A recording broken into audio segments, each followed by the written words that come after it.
Perkenalkan, nama saya Alfia Aulia, kelas 2 PAIC. Dengan adanya video ini, saya akan memenuhi tugas saya, yakni tugas mata kuliah Sejarah Peradaban Islam. Baik, langsung saja. Yang pertama, tentang kelahiran Nabi Muhammad SAW. Baik, Muhammad SAW. Nabi Muhammad merupakan anggota Bani Hashim, yang mana beliau memiliki ayah bernama Abdullah bin Abdul Muthalib bin Hashim bin Abdi Manaf bin Qusay bin Kilab. Kemudian ibunya bernama Aminah binti Wahab bin Abdi Manaf bin Zuhroh bin Kilab. Nah, ketika Nabi Muhammad di usia dalam kandungan 2 bulan, ayahnya meninggal dunia disebabkan karena sakit. Sedangkan pada saat itu ayah Nabi Muhammad tidak meninggalkan harta apapun. Kemudian kelahiran Nabi Muhammad SAW pada tanggal 12 Rabiul Awal tahun gajah. Kenapa dinamakan tahun gajah? Sebab pada saat itu Gubernur Abraha dengan pasukannya, ini pasukan gajah, ingin menghancurkan Ka'bah. Tetapi Allah Subhanahu wa Ta'ala mengirim burung ababil untuk menghancurkan pasukan tersebut sebagai bentuk penghormatan atas lahirnya Nabi Muhammad SAW. Kemudian Nabi Muhammad disusui oleh Suwaibah al-Islami. Beliau merupakan pelayannya Abu Lahab. Dan kemudian setelah dari Suwaibah ini disusui oleh Halimatus Sa'diyah. Kemudian pada umur 4 tahun Nabi Muhammad kembali kepada ibunya, yaitu Siti Aminah. Kemudian pada saat itu Aminah akan menziarahi makam suaminya. Namun pada saat di jalan setelah dari makam suaminya ini, Aminah jatuh sakit.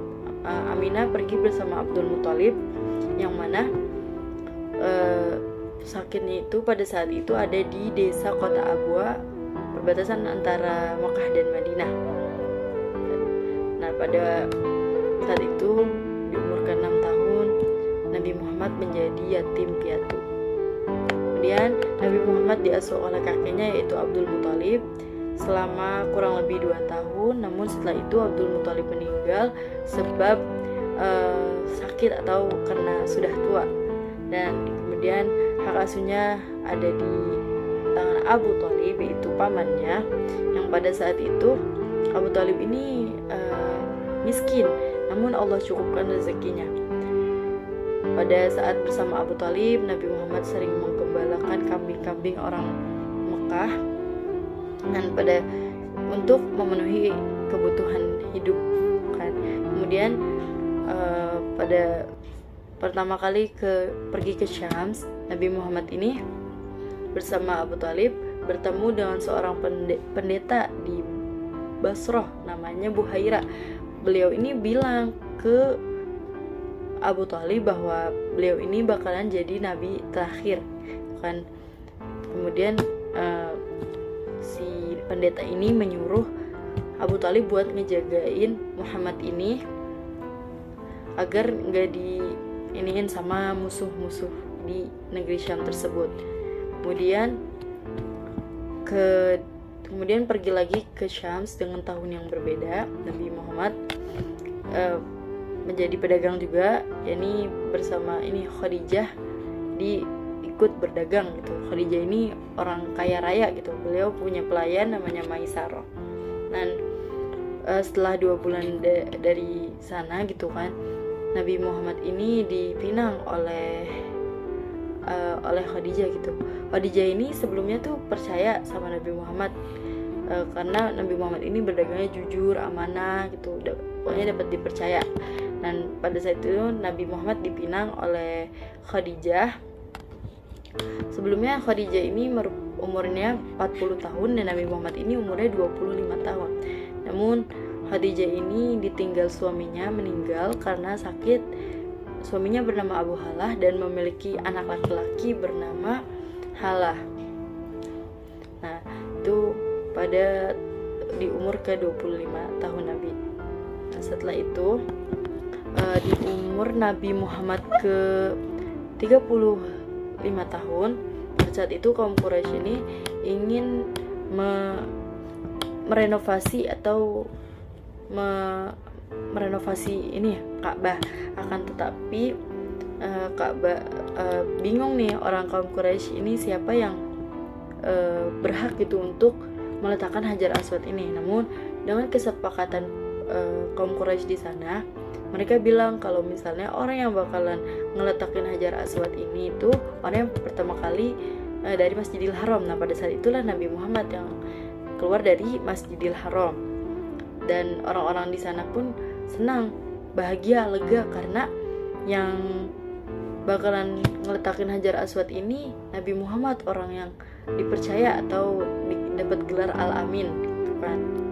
Kemudian di umur Nabi ke-40 ini Nabi Muhammad sering pergi berkhalwat atau beribadah di sana di sebuah gua namanya Gua Hira, yang apabila makanan beliau atau bekal beliau habis, beliau akan pulang ke Siti Khadijah. Namun pada saat itu Allah Subhanahu wa taala mengutus Nabi Muhammad sebagai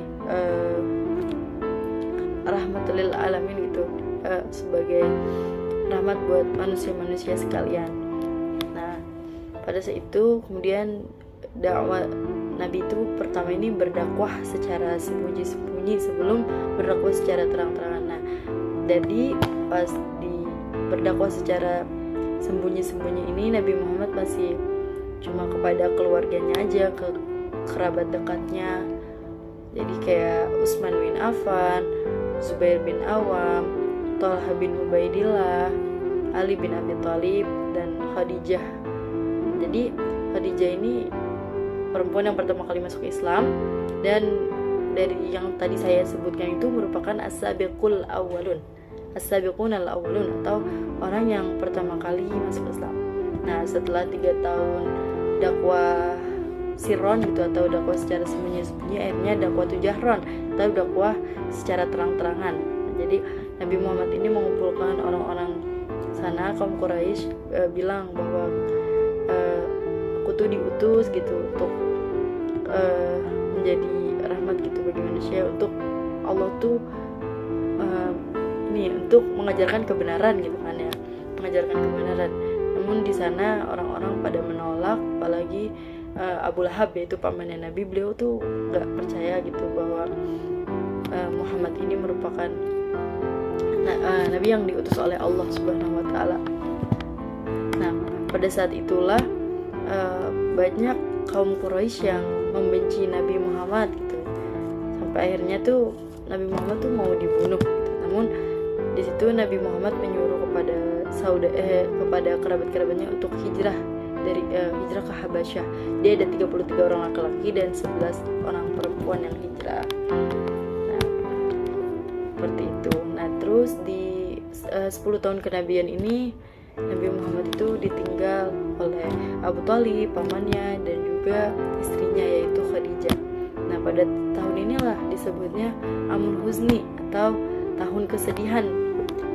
Sampai akhirnya Allah tuh menghibur Nabi Muhammad dengan mengisra mi'rajkan gitu Nabi Muhammad. Jadi Isra Mi'raj atau yang lebih kenal Isra Mi'raj, Isra. Bahkan ini tercantum di dalam surah Al-Isra ayat 1, Bismillahirrahmanirrahim. Subhanalladzi asra bi'abdihi laylan minal masjidil harami ilal masjidil aqsa alladzi barakna hawlahu linuriyahu min ayatina innahu huwas sami'ul basir. Itu sebuah ayat adanya Isra Mi'raj. Isra itu naik ke atas, jadi dari Masjidil Haram ilal Masjidil Aqsa, dari Masjidil Haram ke Masjidil Aqsa. Jadi di situ Nabi Muhammad ini bertemu dengan Jibril, yang mana Jibril ini mau bawa Nabi Muhammad naik ke langit sampai ke langit ke-7. Nah, jadi langsung saja, jadi pada saat itu Nabi Muhammad ini naik buraq atau semacam kendaraan yang mana kecepatannya ini Masya Allah banget, di sangat cepat. Nah, pada saat itu Nabi dibawa ke langit dunia yang pertama. Nah, di langit ke dunia ini di sana juga udah ada malaikat yang ngejaga pintu, dan di situ malaikat Jibril sama Nabi Muhammad bilang Assalamualaikum warahmatullah. Terus malaikat tersebut yang menjaga pintu itu menjawab kayak Waalaikumsalam warahmatullah. Jibril, kamu sama siapa gitu kan? Saya bersama Nabi Muhammad. Bahkan Nabi Muhammad ini telah diundang untuk datang ke sini gitu. Iya kan. Sampai akhirnya dipersilahkan masuk, dan pada langit pertama ini Nabi Muhammad ini bertemu dengan Nabi Adam. Kemudian mengucapkan salam sambil kayak Assalamualaikum warahmatullah, wahai putraku yang soleh gitu. Kemudian di langit pertama ketemu Nabi Adam. Kemudian yang kedua itu Nabi Muhammad ini bertemu dengan Nabi Yahya sama Nabi Isa.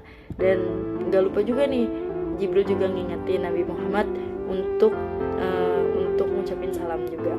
Kemudian di langit ketiga Nabi Muhammad ini ketemu sama Nabi Yusuf yang Masya Allah ketampanannya, ketemu Nabi yang parasnya indah banget. Di langit ketiga tetap sama seperti yang pertama-tama, mengucapkan salam, terus hai putraku, semuanya tuh saya tuh sudah kenal sama kamu gitu. Kemudian yang keempat ini Nabi Muhammad ketemu dengan Nabi Idris. Di langit ke 5 Nabi Muhammad ini ketemu dengan Nabi Harun. Nah, Nabi Harun ini mengakui kenabian Nabi Muhammad SAW. Dan ke-6 ini ketemu Nabi Musa. Nabi Musa tuh kayak sedih ya, bahwa umatnya Nabi Muhammad ini nanti banyak yang masuk surga dibanding umatnya Nabi Musa. Dan terakhir ketemu Nabi Ibrahim, bapaknya para nabi. Nah, pada saat itu udah selesai, Nabi Muhammad ini diperlihatkan surga gitu, diperlihatkan surga sampai akhirnya Nabi Muhammad bilang Masya Allah indahnya surga Allah ini. Jadi Nabi Ibrahim tuh bilang kalau misalnya salamin ke umatmu bahwa surga itu nyata gitu. Sampai akhirnya Nabi naik ke Sidratul Muntaha, tapi di situ Jibril kayak berubah jadi wujud aslinya gitu kan, dan ninggalin gak nemenin Nabi Muhammad. Akhirnya Nabi Muhammad bertemu sama Allah, tapi bertemunya itu bukan bertemu biasa, tapi bertemu hatinya gitu kan. Nah, ketika itu Nabi Muhammad tuh kayak turun ke bawah, turun lagi ke langit ke bawah, kemudian ketemu Nabi Musa. Terus Nabi Musa nanya, apa yang diperintahkan Allah kepada umatmu, kepadamu gitu kan. Kemudian Nabi Muhammad ini jawab kalau misalnya disuruh ngerjain ibadah selama 50 kali. Nah, kemudian Nabi Musa bilang bahwa aku yakin kalau umatmu ini gak sanggup gitu kalau ngerjain 50 kali gitu. Sampai akhirnya Nabi Muhammad ini naik lagi ke Allah, balik lagi ke Allah, bilang minta keringanan, dan dikasih sama Allah itu 10 kali. Nah, diturunin 10 kali kan ibadahnya. Kemudian ketemu Nabi Musa lagi. Nabi Musa masih bilang, ini masih gak akan sanggup umat kamu gitu, kamu masih gak akan sanggup. Sampai akhirnya Nabi Musa bilang lagi gitu, minta ke Allah lagi untuk meringankan ibadahnya ini, meringankan kewajiban ini. Nah, sampai akhirnya Nabi ke Allah lagi, turun lagi, dan ketemu Nabi Musa selama 5 kali. Dan kemudian Nabi Musa juga masih bilang kayak masih takutnya nggak sanggup gitu umatnya. Namun Nabi Muhammad bilang, aku tuh malu gitu kalau misalnya kalau misalnya ngomong lagi gitu sama Allah, sedangkan udah banyak mintanya gitu. Sampai akhirnya Jibril nerima kan keputusan Nabi Muhammad. Jadi ibadahnya itu cuma 5 kali sehari ya, seperti yang kita jalanin sekarang. Jadi setelah itu Nabi Muhammad kembali gitu. Kemudian kayak Nabi tuh sholat, Nabi diimamin sholat, kemudian makmumnya itu ruh-ruh para nabi. Kemudian itu sholatnya itu di Masjidil Aqsa, jadi ruhnya itu nabi-nabi terdahulu. Kemudian setelah itu naik buruk lagi dan pulang ke Mekah kayak gitu. Nah itu untuk Isra Mi'raj. Namun di umur ke-64 tahun Nabi Muhammad wafat, dimana beliau habis ngelaksanain haji wada. Beliau bilang bahwa peliharalah sholat dan peliharalah orang-orang lemah yang ada di sisimu. Jadi pada saat itu Siti Fatimah atau anaknya Nabi Muhammad ini ada orang yang ngetok-ngetok pintunya kan, assalamualaikum gitu, kayak mencari siapa gitu. Tapi Nabi itu lagi sakit gitu kan, bilang. Sampai akhirnya Siti Fatimah nutup pintunya lagi, sedangkan itu tuh sebenarnya malaikat pencabut nyawa. Nah sampai akhirnya tiba-tiba Nabi bangun, posisinya Nabi lagi sakit, terus bilang, siapakah itu wahai Fatimah anakku gitu. Terus bilang, Fatimah ini gak kenal siapa orang ini gitu. Namun Nabi bilang bahwa itu adalah malaikat pencabut nyawa gitu. Sampai akhirnya Fatimah ini nangis, gak kuat ngebendung, sampai akhirnya nangis. Namun setelah itu dipersilahkan masuk, dan pada saat itu udah ada Ali bin Abi Thalib selaku ininya namanya menantunya Nabi kan. Nah pada saat itu di luar itu udah pada sedih kalau misalkan Nabi Muhammad ini udah mau wafat gitu. Di situ benar-benar pada sedih.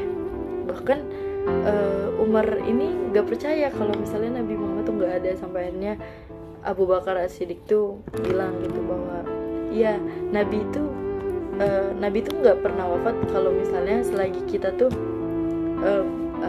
percaya sama Allah Subhanahu wa Ta'ala. Nah pada saat itulah Nabi Muhammad ini wafat. Jadi ini merupakan kesedihan yang mendalam juga bagi sahabat-sahabat, baik Umar bin Khattab, Utsman bin Affan, Abu Bakar As-Siddiq, Ali bin Abi Thalib. Nah baik, setelah Nabi Muhammad ini wafat, diganti oleh Khulafaur Rasyidin, yang mana Khulafaur Rasyidin ini ada 4, yaitu yang pertama ada Abu Bakar As-Siddiq, yang kedua ada Umar bin Khattab, yang ketiga Utsman bin Affan, dan terakhir itu ada Ali bin Abi Thalib. Nah, kita masuk ke Abu Bakar As-Siddiq. Jadi Abu Bakar As-Siddiq ini menjadi khalifah pertama gitu setelah wafatnya Nabi. Jadi kan Khulafaur Rasyidin ini penggantinya Nabi ya, tapi yang udah diberi petunjuk gitu. Jadi di tahun ke-13 Hijriah dari 11 Hijriah dari 11 Hijriah sampai 13 Hijriah Abu Bakar ini menjabat sebagai khalifah pertama. Nah di khalifah pertama ini banyak banget kejadian-kejadian, mulai dari nabi palsu, yaitu salah satunya ini Musailamah Al-Kadzab yang mengaku bahwa dia tuh nabi. Kemudian karena kayak gitu Abu Bakar akhirnya memerangi beliau.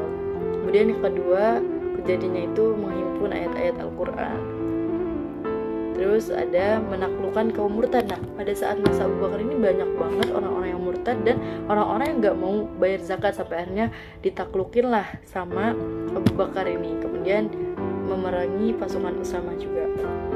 Kemudian Abu Bakar ini memiliki nama asli yaitu Abdullah bin Abi Quhafah gitu. Tapi sebelum masuk Islam, Abu Bakar ini disebutnya Abdul Ka'bah. Abu Bakar juga ini memerdekakan budak. Salah satunya yang saya pelajari, yang saya tahu tuh, yaitu Bilal bin Rabah dari Bani Umayyah. Nah kemudian yang kedua itu, khalifah yang kedua itu ada Umar bin Khattab. Nah jadi setelah dari 11 Hijriah sampai 13 Hijriah, kemudian gantilah dari 13 Hijriah sampai 23, kira-kira 10 tahun itu penggantinya itu Umar bin Khattab. Yang mana Umar bin Khattab ini kejadian-kejadian itu banyak banget, mulai dari mewujudkan pembagian wilayah, penggunaan kalender Hijriah. Kemudian ini cerita masuk Islamnya beliau ini. Beliau ini benar-benar orang yang disegani atau ditakuti. Namun Umar bin Khattab ini kayak awalnya mau membunuh Nabi Muhammad gitu, bahwa ngedengar kalau misalnya Nabi Muhammad tuh mengajak ke jalan kebenaran gitu kan. Namun ada seorang yang namanya Nuaim bin Abdullah. Nah dia ini orang yang suka adu domba gitu. Jadi pas bilang, mau kemana kamu Umar gitu, mau bunuh Nabi Muhammad gitu, mau nyamperin Nabi Muhammad. Tapi padahal Nuaim langsung bilang, kayak urusin aja tuh adik kamu gitu kan. Nah sampai akhirnya disamperin lah adiknya Umar bin Khattab ini yang katanya udah masuk Islam gitu kan, udah nyatain keislamannya. Nah ketika itu lagi baca Al-Quran adiknya ini, dan pada saat baca Al-Quran ini adiknya kaget, kok ada Umar gitu kan. Sedangkan Umar ini belum tahu kalau misalnya beliau ini, adiknya ini udah masuk Islam. Nah sampai akhirnya Umar bin Khattab tuh bilang kayak, syair apa yang tadi kamu bacain gitu. Kemudian adiknya ini bilang bahwa ini bukan syair, tapi ini kalam Allah. Sini aku tuh pengen memegangnya gitu kan. Nah tapi adiknya ini bilang kalau misalnya mau megang ini harus dalam keadaan suci. Sampai akhirnya Umar bin Khattab ini kayak membersihkan diri dulu. Nah di situ tuh sedang dibacain surah Toha ayat 1-8 yang bunyinya Bismillahirrahmanirrahim, Toha ma anzalal Qur'ana litashqa. Nah kayak gitu. Jadi disitulah Nabi Muhammad bahwa Umar bin Khattab ini menyatakan keislamannya di depan Nabi Muhammad SAW. Jadi benar-benar banyak banget kejadian yang dialami Umar bin Khattab ini, mulai dari jatuhnya Baitul Maqdis. Namun wafatnya Umar bin Khattab ini yaitu dibunuh. Nah dibunuh ketika lagi imam sholat sama orang namanya Feros, tahu biasanya itu disebutnya Abu Lu'lu. Nah kayak gitu. Kemudian masuk ke khalifah ketiga yaitu Utsman bin Affan. Nah Utsman bin Affan ini lahir di tahun ke-6 setelah kelahiran Nabi gitu, pada tahun 574 Masehi. Nah jadi Utsman bin Affan juga gak terlalu lama ya ngejabatnya, soalnya Utsman bin Affan ini banyak yang berontak gitu. Karena apa? Utsman bin Affan ini karena beliau kan sudah tua gitu, jadi sering gonta-ganti gubernur gitu. Jadi menurut Utsman bin Affan tuh gak cocok gitu. Sampai akhirnya banyak yang pejabat ini sakit hati dengan kebijakannya Utsman bin Affan gitu. Jadi sebelumnya sama Utsman bin Affan juga meninggal, dan meninggalnya itu karena dibunuh, karena milih dibunuh atau turun jabatan gitu kan. Akhirnya ketika lagi baca Al-Quran, Utsman bin Affan pun meninggal dunia. Kemudian yang terakhir ini ada Ali bin Abi Thalib, yang mana beliau ini kan sepupunya Nabi gitu kan, dari Abu Thalib. Nah nama aslinya Ali bin Abi Thalib itu Haidaroh, itu kan nama singa, itu kan Asad itu nama bapaknya singa. Namun lebih terkenal namanya Ali. Nah beliau ini, Ali bin Abi Thalib ini menjabat dari tahun 35 Hijriah sampai 40 Hijriah gitu. Nah jadi Haidaroh ini gak terlalu dikenal, tapi lebih dikenal dengan nama Ali. Di Ali bin Abi Thalib ini ketika Nabi Muhammad menerima wahyu, Ali bin Abi Thalib ini umurnya masih 10 tahun, dan beliau adalah anak kecil yang pertama kali masuk Islam gitu. Dan sama Ali bin Abi Thalib ini meninggal juga karena ditikam pedang beracun sama Abdurrahman bin Muljam ketika lagi sholat subuh kayak gitu.